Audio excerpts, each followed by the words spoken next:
Hi Army lovers uncovered. Proof of Jungkook's true golden magne. A devoted son, not just an idol. The army couldn't hold back the tears when this truth was revealed. No one is really ready when the truth hits the deepest point of the human heart. And there is nothing more heartbreaking and proud than knowing that a megastar, a global icon hailed by millions of eyes around the world, is harboring a story she never wanted to show off. This time, the world is not talking about the number of views on YouTube, not about the Billboard charts that he again penetrated, nor about the perfect visuals or sharp choreography and thrilling. The world is talking about Jungkook, the golden magne of BTS, who turns out to be a filial figure, a boy who secretly touches the sky but still kisses the earth where his parents stand.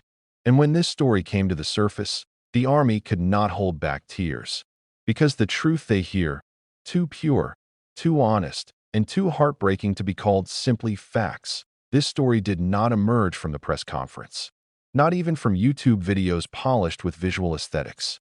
There is no full background music accompanying the dramatization. It was born from the quiet whispers of staff working in the artist's closest circle, from the investigative reports of a South Korean media outlet that initially only wanted to dig up news about Jungkook's luxury properties. But what they found was not just a multi-billion-won house, not just a modern palace with views of the Hanok Sea and Seoul skyline within reach from a glass balcony, but something even more surprising: the presence of Jungkook's parents in the house. Not as a guest, not for a short visit, but as the main resident. And that's where it all started. That army initially thought Jungkook's mansion was just a place to hang out, a place to meditate away from the cameras, a place to put awards and pet his beloved dogs. But who would have thought the house was actually built for his mother, to his father, for a family he never showed clearly on the screen. It's not just about buying a luxury home. He built a palace for the two most meritorious men in his life. And this decision was not without stories. It keeps the wound. It keeps its promise. And that promise he finally kept without ever announcing it to the world. That a few years ago, Jungkook said in a radio interview that is almost never quoted in the mainstream media, that if one day he has enough money, the first thing he wants to do is not buy a sports car, not open a big business, nor indulge himself with a celebrity lifestyle. She just wanted her mom to stop working.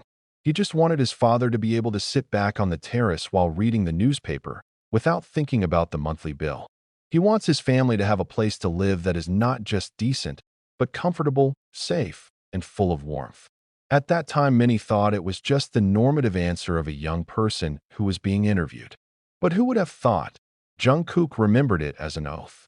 And as her career began to skyrocket, as the world began to call her iconic, as she was adored for her vocals, visuals, stamina, and seemingly always calm personality, there was a side of her that remained quietly working hard to repay that love. He didn't want his parents to move again. I don't want to pretend to be strong anymore. Don't want her mother to cry in silence because she is too tired after cooking and washing. He wants to be a shield, be protective. It became their pride, not because he was in Times Square, but because he was in the kitchen of the house where his mother cooked quietly. And it worked. South Korean media confirmed that the nearly 300 billion won house he bought a few years ago is now fully occupied by his parents.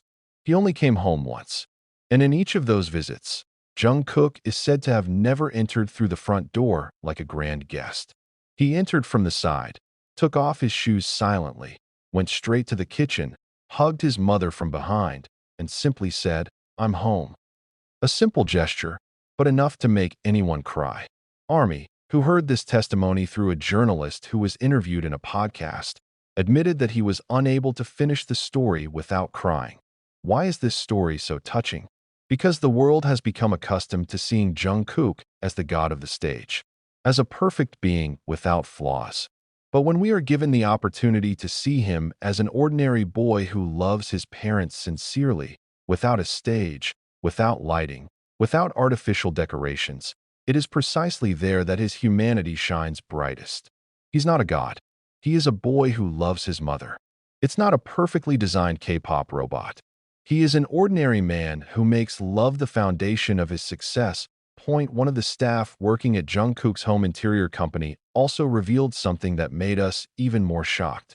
When Jungkook was asked to choose a home interior design, he never chose based on personal taste. He always asks, "If my mother likes this color, don't you?" Or, "If this room is made like this, my father can sleep better, right?" He even asked for a private karaoke room downstairs, not for himself, but because he knew his father liked trot music. He even ordered an outdoor garden seat made of local Korean wood instead of expensive Italian marble, because his mother once said wood gives warmth. And it's not over yet. Jungkook also built a private prayer room for his mother, a small space where there is not much ornamentation, but it is complemented by therapeutic aromas, soft lighting, and absolute tranquility. He asked for only one thing: a bookcase. It does not ask for a jacuzzi. Don't ask for a big studio. Just a bookcase by the window. Because he said, that's where he can read while keeping his mother asleep in the next room. Army couldn't help but shed tears when pieces of CCTV footage from last year were leaked showing Jungkook sweeping the yard in a makeshift house suit. Without bodyguards. Without a camera. Only he and the broom handle.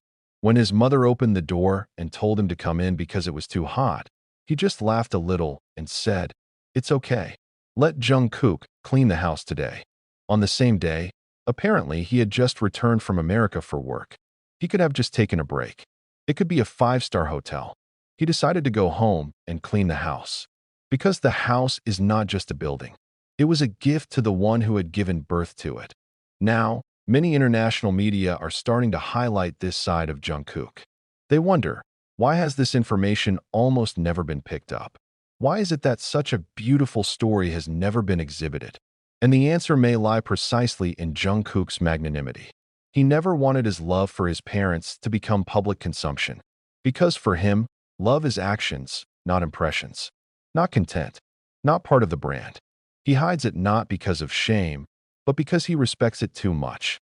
But the world, sooner or later, will still smell the scent of sincerity, even from behind a wall of any height. A handwritten letter from his mother that was scattered to the army community in Busan became the most heartbreaking evidence. In the letter, his mother wrote, "My son never wanted us to be the parents of a star. He just wanted us to be parents who weren't tired anymore." And it's spreading faster than any trending hashtag. As the world is aware, Jungkook has gone beyond the definition of golden magne, the golden son, the golden boy who knows who he should be happy with first. Today, the hashtag Golden Son Jungkook flooded social media. Soldiers around the world posted photos of their humble homes, writing, "I want to be like Jungkook. If I succeed, this house will become a palace for my parents." And it's not the first time Jungkook has been an inspiration. But this is the first time he became a role model, not because he shone on stage, but because he bowed in love to his parents. This story is not a fairy tale.